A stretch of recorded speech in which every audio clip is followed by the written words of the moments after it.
another go-round? You know, honestly, I never really thought of it in that regards. I mean, we're excited just to get back to work. Obviously, we weren't satisfied with the last time that we was out on the field as a group and performed. So, I mean, our motivation and our thought process really has just been, be able to get back to work from a coaching standpoint, to be able to really just be back around the guys and help each and every one of them develop and grow. Obviously Caleb is someone that's talented, but we feel like, all of the guys in that room are talented. So, we feel like, having a summer and having a season in the spring, for the bulk of the group, the camaraderie and the nonverbal communication of them, being used to each other, around each other, and being able to work, we feel like, that'll give us, somewhat of a competitive advantage because of the familiarity. But I mean, honestly, I hadn't really given much thought about, any of the accomplishments of any of the guys. I mean, that was last year. Now it's time to be able to go out and duplicate it. See if we can do it again. What do you see different in Caleb now that he has accomplished everything he has? I wouldn't say I see anything different. I mean, he still is, an energetic guy that shows up to work every day, and with a standard of how he wants to practice and how he wants to approach the game. And I think that's been more contagious with the other guys, not just in the quarterback room, but in the skill positions throughout all of us. And you've been with Lincoln a while. He's spent a lot of off seasons. We've seen him kind of change between seasons, I would imagine. Anything different about this off season than any other that you guys had before? No, I mean, like I said, obviously the way the season ended last year, we kind of decided we wanted to approach this upcoming season with, the longer it goes, the better we get. So, I mean, that's kind of been our motto throughout spring, throughout summer, and going into fall camp. So, I wouldn't say that there's, been any drastic difference in him. It's just, hey, let's lock in and continue to find ways and areas in our program that we need to improve at and make those corrections. Now that he's been in Southern California for a while, have you seen that sort of change his disposition at all? No, because, I mean, Lincoln's always been, a laid-back type guy. I mean, most of you guys have had a chance to interact with him and be around him. So, I mean, the way he is on the field is the way he is off the field. The way he is when he interacts with you guys in interviews is the same way that he is with us, whether it's on the field or in the meeting room. How does that consistency help if you're a football coach like him? Because, I mean, in stressful situations, it keeps us a sense of calmness, especially if you have young guys in your program, or, much like last year was the first year in the program. If, you're looking at the top for that leadership and for that direction, and if he's even killed, then it gives everybody else a sense of calmness and relax, and it allows them to be able to be even killed. With us coaches, even walking through the halls and coming to work every day, you got a consistency of knowing who you're gonna be working with, and his demeanor, who you're gonna be around. So you're not walking around on eggshells and wondering, okay, well, is this a good day for him, and how do I act if it's a good day or if it's a bad day? I mean, he's one of the guys. So I mean, he shows up to work just like everyone else. Is there any? What's been the early impression of Duce Robinson? Asked me in about a week and a half. Obviously, from physical stature and nature, I mean, he's impressive size-wise, but I mean, I'll be able to give you more of a realistic answer after we actually are able to get out there and do some things. I do like his approach to the game. He's very business-like. His camp came in, very eager, wanting to learn, and has asked great questions. Malik's now listed as a receiver. Do you guys see him then primarily as a receiver? Is he going to kind of bounce between still, or how has he kind of handled that transition? I would love to answer that question, but I'm sure on every staff that we play, they're going to have somebody watching our interviews. So if I answer that question, I will be helping their defensive staff prepare for us. So I mean, It's a state secret. Yeah. Well, we're going to keep that secret in the state. Have you coached a room that is as deep as this one this year? No, I can't. No. I've been a part of some groups that is equally as talented as this group, but you know, when you go from top to bottom with the playing experience, several of the guys in my room got last year, you know, catching multiple touchdowns and stepping up and helping us win games. Now I haven't. So what's that like, trying to manage a lot of personalities and guys who deserve to get on the field because they're so talented, but there's only so many spots? It's very hard, and you know, now I understand why Dr. Phil gets paid the amount of money that he gets paid, because I mean, it's, you know, it's you know, especially in the day age of college football. I mean, you know, everybody comes in and everybody wants instant gratification.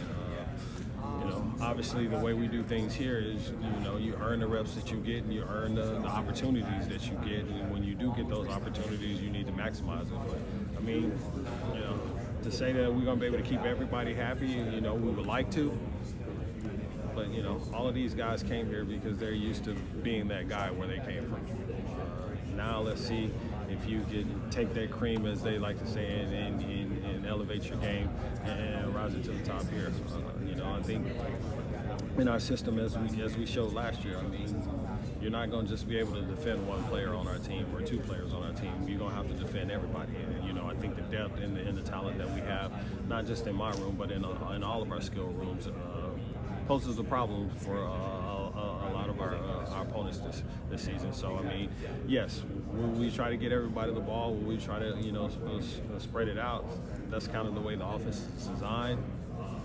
But the reality of it is that, you know, it's going to be exciting to see, you know, what guy, you know, elevates his game to that next level. And, you know, that's what fall camp is all about. And, you know, like I said, give me a couple of days, I'll be able to elaborate that, not just with Duce, but, you know, with the Jacoby Lane, you know, Makai Lemon, and the rest of the guys that's on the roster. Is that a conversation you like explicitly have with the young guys coming in? Like, hey, you're coming into a pretty deep room. Like, you might not immediately get all those reps you want. I mean, that's a conversation that you have with the guys, whether they're coming in or not. I mean, I tell our guys that's here. I mean, every year we're going out to recruit a guy that's going to challenge you and is going to come in here and try to take your job.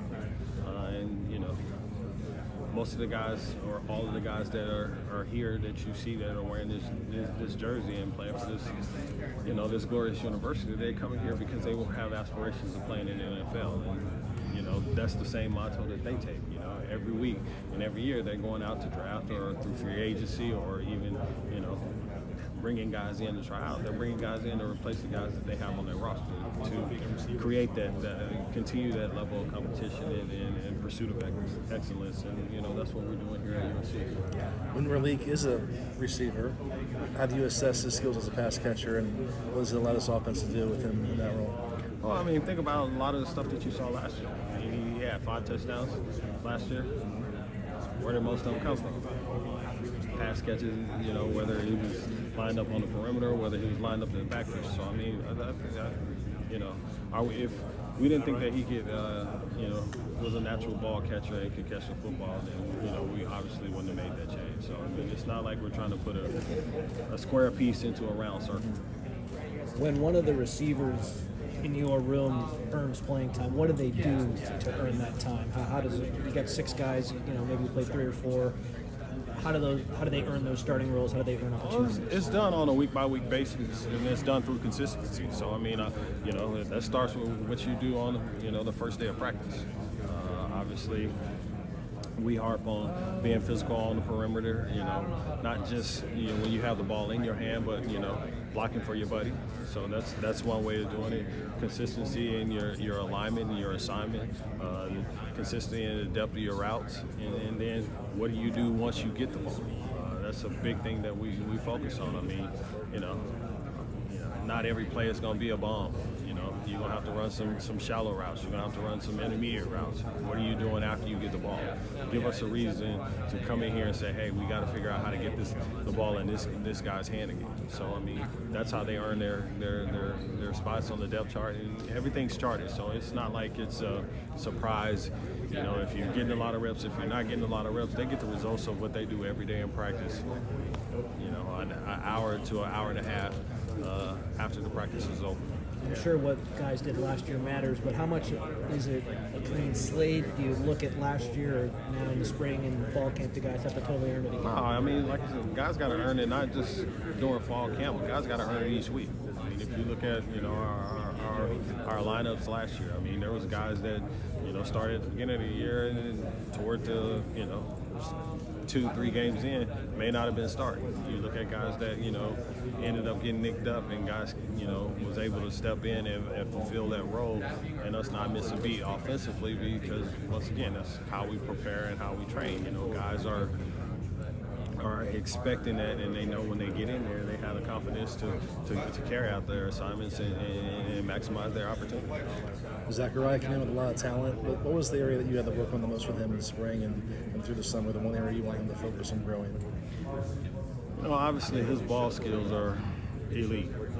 You know, there's some things that, you know, we had to clean up as far as, you know, pad level in his route running.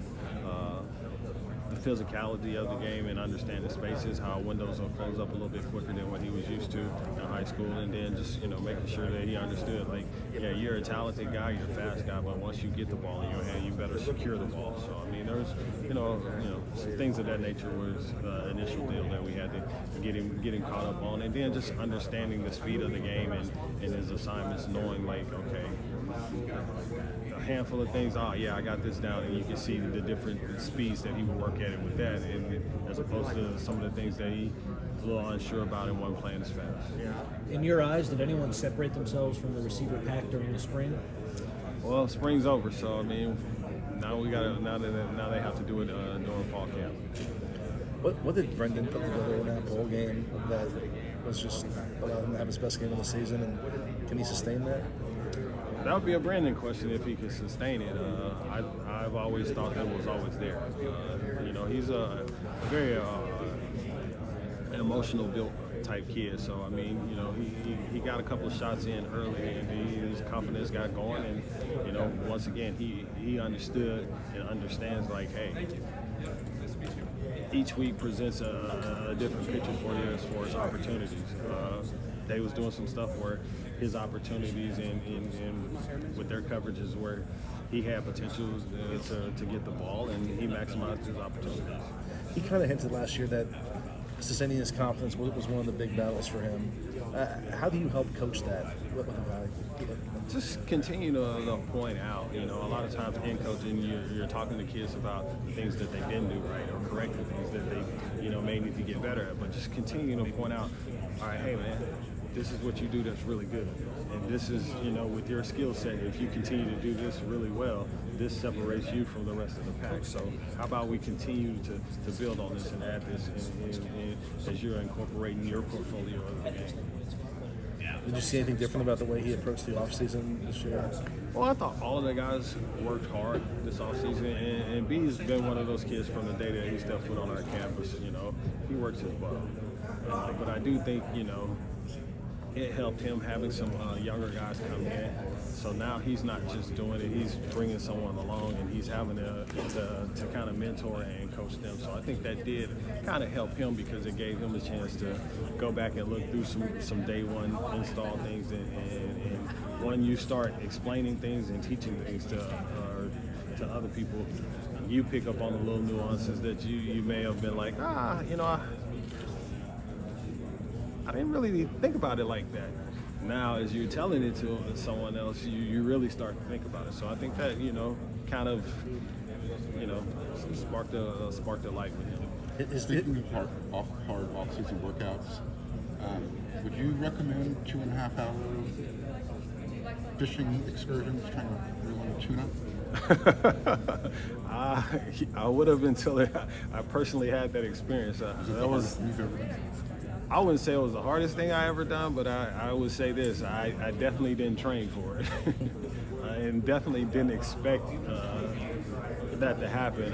I'd always wanted to go on, Wicked Tuna, and I guess I could check that one off my bucket list now. One more on Brendan. His dad was at most of the games last year. How much did you welcome him offering tips to Brendan versus what you guys were coaching? And Here's the funny thing, man.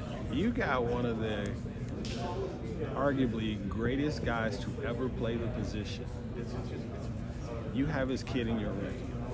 And often, you'll get players' fathers call, and that young man's dad never called and asked one question about football. Now think about that. yeah. You got arguably one of the greatest players to ever play that position at the highest level that you could play at.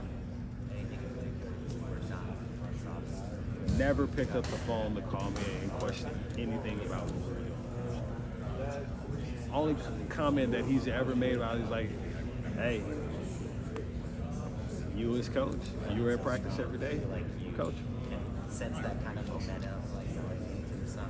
I think it's year 7 for Lincoln as a head coach. How have you seen him kind of evolve a little bit? Well, I mean, Lincoln's one of those guys that he's gonna go, he's gonna look and evaluate, or self-scout as we like to determine in football, everything we're doing from top to bottom every year. So, I mean, him evolving is just him trying to figure out ways to do things better and get better. And, that's been something that I've noticed about him from, first time being around him. So, I mean, it's, someone asked the question earlier, has he changed? No, he hadn't changed. I mean, he's on a pursuit of excellence or perfection and wants to win a national championship, and he's trying to devise a plan to help us get there. Is it different at all having Caleb back and that continuity that he has back there? Did he mention it? Is it different? No, because I mean it was like that once we got here. He has an understanding of what we're trying to do, and he's kind of the coach on the field when they're playing. So I mean it made it easier after we got here with the installation, because once again he had a general understanding. I think that for him, he'll be able to pick up on some of the things that he may not have seen last year a lot quicker, just because he's 2 years into it and having faced various defenses and schemes. So I mean, the game is naturally going to slow down for him a little bit more, which is going to be a benefit for not just the skill groups, but the O-line and everybody on offense. You recruited a lot of kids over the years. How different was it kind of using that, hey, come play with the Heisman Trophy guy? I mean, I don't know that it was necessarily different. Even going back to some of the other Heisman Trophy guys coming in. I mean, nowadays, kids in the recruiting process, they're gonna know who the quarterback is. Especially if they're a skill guy in any school that they're looking for. So I mean, I don't know that you necessarily had to point that out. I think it's more of you're getting an opportunity to play with a guy that's just competitive and very talented. And as you well know, everybody wants to do something with someone that is elite at their job. So I mean, good players want to play with good players. Can you just share your thoughts on Michael Jackson here and what your expectations are for him this season? My expectations is when Mike is healthy, Mike is an extraordinary player, and I think he got a chance to showcase that a little bit last fall, and hopefully just continue to keep him healthy, but give him opportunities to showcase that he's deserved every opportunity that he's getting. like I said, he gives us, you know, everything that you want from, you know, a physical standpoint in the run game, and then obviously, you know, as you guys saw last year with some of the stuff that we did with him, he's elite with the ball in his hands after the catch. Can a young dude like Jacoby Lane come in and make an impact for you this season? I think all of those kids can come in and make an impact for us. I mean, you know, we got a very talented room, but we got a talented room, and all of them have, you know, their own unique and individual skill sets. So I mean, I think there's a spot for all of those guys to shine and showcase why they're here and what they're trying to accomplish.